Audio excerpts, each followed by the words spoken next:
Vážení akcionári, srdečne vás pozdravujeme z obce Šemša, kde je starostom už druhé volebné obdobie pán Martin Köver. Zavítali sme do obce Šemša, kde sme za vás zisťovali veľmi zaujímavé informácie. Vážený pán starosta, dobrý deň, srdečne ťa pozdravujem.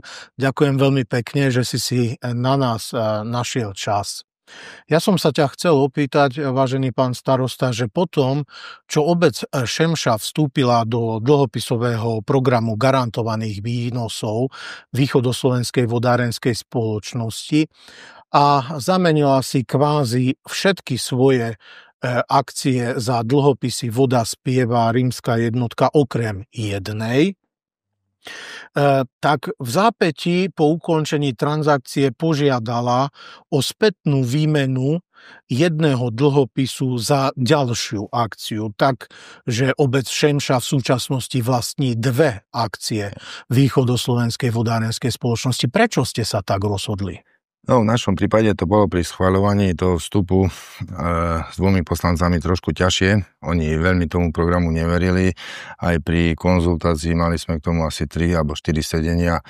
Tak furt sa domievali, že my o tie akcie prídeme. Tak sme, aj keď nám bolo prezentované, že oni nikdy neprídeme, že stále sa vieme k tomu naspäť vrátiť, tak sme sa rozhodli požiadať a vyskúšať ten spôsob pri navrátenia aspoň tej jednej akcie naspäť.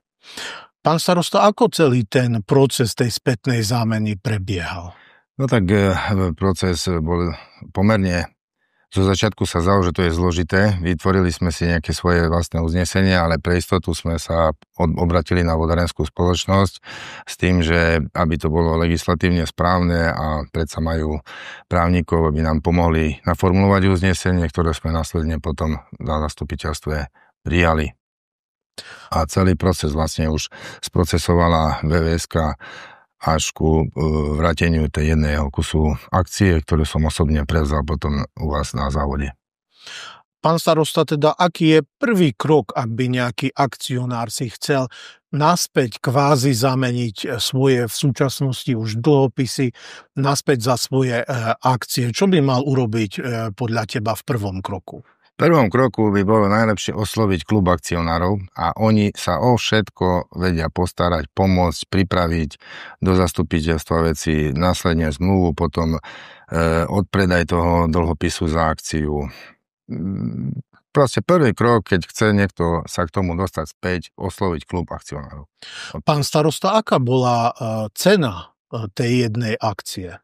Cena akcie bolo 13,28, za ktorú sme odkúpili ten akciu za dlhopis teda.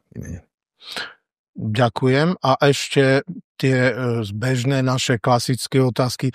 Prečo obec Šemša vlastne vstúpila do dlhopisového programu garantovaných výnosov? No, prvotný zámer bol ten, že dlhé roky sme akcionármi v tomto vo VVSke a sme nemali z toho žiaden výnos. No a teraz, keď bola taká možnosť vstúpiť do klubu akcionárov, tak sme vstúpili a prvý výnos sme dostali tohto roku zaplatených 2700, cez 2700 eur. To bolo za 9 mesiacov vlastne. Na ďalší rok očakáme od tých 500 eur viacej. Určite prídu. Chcem sa opýtať, na čo ste použili tento výnos s poslancami? Ako ste sa dohodli? Zatiaľ tento výnos sme nevyužili nejak. Nechávame si ho ešte ku koncu roka, možno príde nejaké horšie obdobie. Ale zatiaľ ostáva na účte Slovenskej sporiteľni. Tam prebýva a čaká, že čo sa s tým stane ďalej. Ale určite ich zúročíme hodne. Našich akcionárov mimoriadne vždy zaujíma aj téma rozširovania alebo renovácie vodárenskej infraštruktúry. Obec Šemša bola, mám dobrú informáciu, bola úspešná v čerpaní eurofondu. O aký projekt išlo? Na čo ste peniaze dostali, použili? Čo sa v Šemši zmení?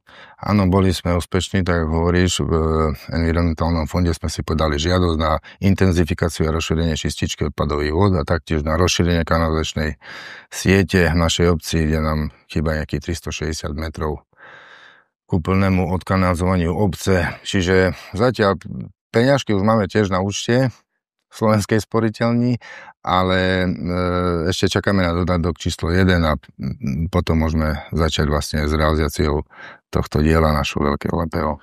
Držím veľmi palce, aby nedošlo k žiadnym zásadným zmenám v tomto projekte, pretože to dobre vieme, že v samospráve vie doručiť starostom a starostkám sivé vlasy. Pán starosta, obec Šemša má vynikajúce výsledky aj pokiaľ ide o triedenie odpadu a o odpadové hospodárstvo. Mohol by si nám približiť, aká je miera triedenia odpadu vo vašej obci a ako sa vám darí tieto výsledky dosahovať alebo zlepšovať? Miera vytriedenosti zase nie je až taká vysoká. Máme mieru vytriedenosti za minulý rok 36%. Toho roku by sme si mali pomôcť tým, že sme tiež boli úspešní na ministerstve životného prostredia, sme dostali peňažky na kompostery. Čiže tým pádom by mala ísť vytriedenosť vyššie, ale samotnú vytriedenosť dokážeme na našom zbernom mieste ešte dotriediť to, čo ľudia chcú vyhodiť. Tam veľa vecí ešte dokážeme vytriediť a hlavne tou osvetou a ľuďom stále vysvetľovať, že vtedy je dobre, keď je čo najmenej komunálu a najviac triedeného zberu. Za triedený zber neplatíme, ale platíme za komunálny odpad.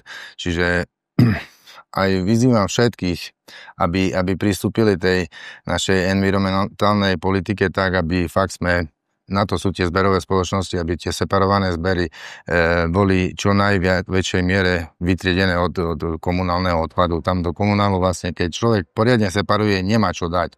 Ja som za to, aby sa možno pre zberovú spoločnosť to bude nevýhodné, ale vývoz komunálneho odpadu vo v takých dedinách, aspoň my menších, prebiehal iba raz za mesiac. Tam vieme aj ušetriť ľuďom peniaze, aby neplatili toľko, aj tá miera vytriedenosti by bola výrazne vyššia. Pán starosta, ja už som pravidelným hosťom, vždy keď idem okolo Šemše, zastavím sa ťa srdečne pozdraviť na tvojom obecnom úrade a preto poznám aj nejaké z tvojich vízií pre rozvoj Šemše. Prosím ťa, približ nám ich. No, momentálne v našej obci prebieha výstavba bytových domov. 2 kusy, je to súkromná investícia, ale myslím, že je záujem o bývanie v Šemši. Máme tu ďalšie podnety na zmenu, rozšírenie územného plánu obce Šemšahovci, ktorý ten sme rozšírili pred 2 rokmi. Sme vytvorili 187 miest na vybudovanie rodinných domov a 3 bytové jednotky. Ale tam zase naražame už na problém práve odvád so zásobovaním pitnou vodou, hej, a taktiež zistane problém s odkanalizovaním, čiže tá čistička tiež je zase nekonečná není. Zase rozšírime o nejaké miesta, ale zase to bude málo. Čiže toto by sme chceli docieliť, aby sa nám podarilo s tým vodovodom urobiť poriadok, aby každý v dnešnej dobe mohol odoberať pitnú nezávadnú vodu. A takými ďalšími významnými milníkmi by bolo vybudovanie nového obecného úradu, tak ktorý tiež sme podali projekt cez ministerstvo dopravy. Trošku to dlhšie tam síce trvá a určite patrí k našmu bytostnej potrebe, by som povedal, vybudovanie domu smutku na miestnom cintoríne. Taktiež sme teraz boli úspešní vo výzve najmenej rozvinutého okresu, kde sa nám podaril chodník tam urobiť.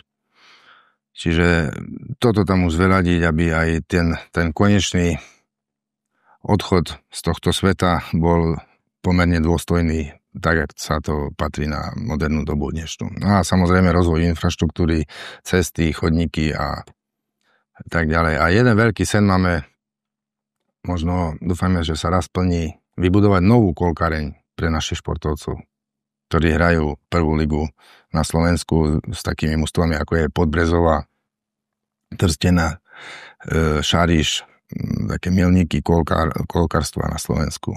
Ja si tak zhruba skrátke na taký rozvoj dopredu, na takých 5 rokov by som povedal, že je také. Ďakujem veľmi pekne za rozhovor, pán starosta. Držím Šemši aj tebe palce. Tak ďakujem a ja veľmi pekne. Dúfam, že sa nám to všetkým podarí a taktiež pozdravujem členov klubu akcionárov Východoslovenskej vodárenskej spoločnosti. Ďakujem pekne.